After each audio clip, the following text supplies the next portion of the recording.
Arguably the most famous shipwreck in history, the Titanic continues to fascinate those of all ages 107 years later. It is an event that can make us grow cold when we think about what those people went through that night. The spellbinding stories of the passengers of the ill-fated liner could fill volumes.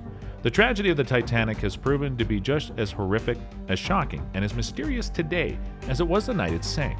Even though it seems like we've learned everything there is to know about that awful night, we still make discoveries about it that can chill us to the very bone.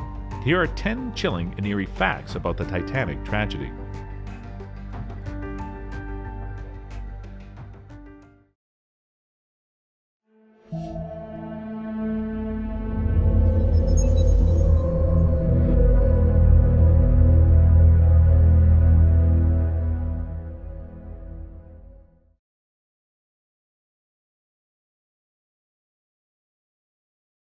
Number 10. A graveyard of shoes. In 2004, a photograph was taken of a pair of shoes lying on the ocean floor at the wreckage site. On the 100th anniversary of the Titanic's sinking, the photo was released to the public. The shoes were so close together that they probably were once on a victim, and the body has since disintegrated. Filmmaker James Cameron has visited the wreckage site various times and says that no human remains have ever been found, and they will not be found because bones will dissolve relatively quickly at this depth. The only thing left of the passengers who did not survive are the clothes they were wearing and their belongings, mainly their shoes. Shoes found closely together more than likely are where a victim's body came to rest. Number 9. Confirmation of the Titanic splitting in two. When a research team led by Robert Ballard finally discovered the wreck in 1985, this was of course the first time anyone had seen the Titanic since the sinking. It actually ended a 73-year-old argument over whether or not the ship had split in two. The ship was discovered in two pieces, confirming accounts that had been disregarded at the time of reporting of the disaster.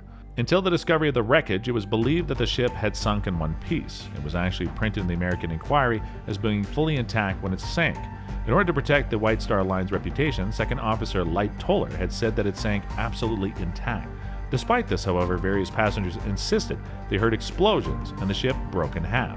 They did not necessarily see how the ship sank, but they swore it broke in two. Number 8. The Wreck of the Titan. In 1898, author Morgan Robertson wrote The Wreck of the Titan, or Futility. The plot was all too familiar. Robertson had written about a ship, the Titan, going on its maiden voyage across the Atlantic that struck an iceberg and sank. The liner did not have enough lifeboats, and it was described as being unsinkable, seeing as it was the biggest ship of its day. This is all too familiar, and the story was written 14 years before the sinking of the Titanic. Many wondered if Robertson was a prescient writer, but others said he just knew what he was talking about since he wrote mainly about maritime affairs. Perhaps he saw ocean liners becoming bigger and bigger and wondered about the dangers of this, including icebergs. Robertson was approached and asked if he was clairvoyant after the sinking of the Titanic. "No," he replied, "I know what I'm writing about. That's all." Number 7. Arresting bowler hat and half-filled glass. According to those who explored the wreckage, one of the eerie aspects is seeing objects that would have definitely been touched by human hands and have stayed in the same place their owner left them. First-class passenger Henry Harper left his bowler hat in his closet next to his coats the night of the Titanic sank. What is slightly unsettling, however, is that the bowler hat never left the closet in the sinking, but sits surrounded by the ruins of Harper's cabin, exactly where he left it. Another stateroom holds a water glass and a glass decanter sitting on a waiststand. The water glass still sits in its place in its holder. If it was empty, it would have floated out of the holder and been lost somewhere. But it stays in the same spot, meaning that the patron in that stateroom had taken a drink and left it half full, and it's still there today. Number 6. A key could have potentially saved the Titanic. In 2007, 95 years after the sinking, an ordinary key was put up for auction, which doesn't seem that interesting. What makes it interesting, however, is that this key was thought to open the crow's nest locker, which contained the binoculars, equipment which would have potentially saved the Titanic from disaster. Binoculars were vital in detecting threats for liners in the day. The owner of the key, Second Officer David Blair, was removed from the crew right before the Titanic set sail, and due to the haste of the change, he forgot to hand the key to his replacement, Charles Lytle. Since the crow's nest lookouts did not have glasses, they had to use their eyes to watch for any threats. It has been argued that if they had binoculars, they could have seen the iceberg sooner.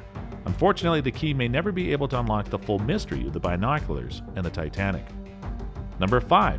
The first Titanic movie was released 29 days after the sinking. Dorothy Gibson, a popular actress at the time, acted in a movie about the sinking of the Titanic less than a month after the ocean liner sank. As if that wasn't crazy enough, Dorothy Gibson was actually a passenger on the Titanic and experienced the terrible night. Gibson did not want to appear in Saved from the Titanic at first, due to the horrible experience being ridiculously recent. However, her producers hounded her to do the movie, convinced that it would do really well due to its captivating story. It was completed in a week, despite Gibson having multiple breakdowns during filming, bursting into tears during shooting. Once the film was released, it was not received well.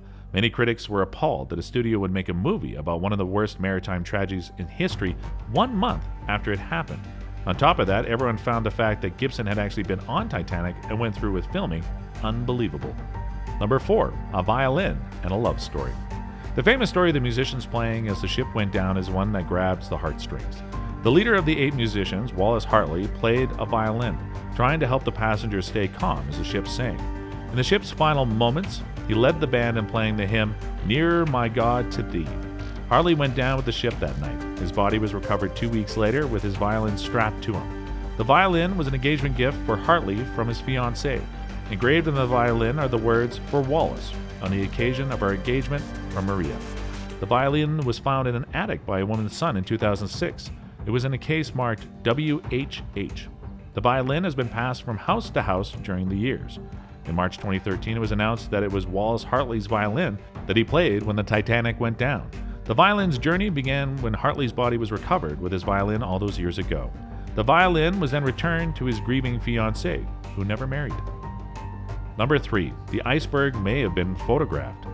An ocean liner, the SMS Prince Albert, had set sail on April 15, 1912. The sun was up, and the chief steward of the liner noticed something rather odd on a nearby iceberg. It had a huge red streak on it, like a ship's hull had screamed up against it, and the steward took a photograph of it. At the time, the sinking of the Titanic was still unknown to the crew of the Prince Albert.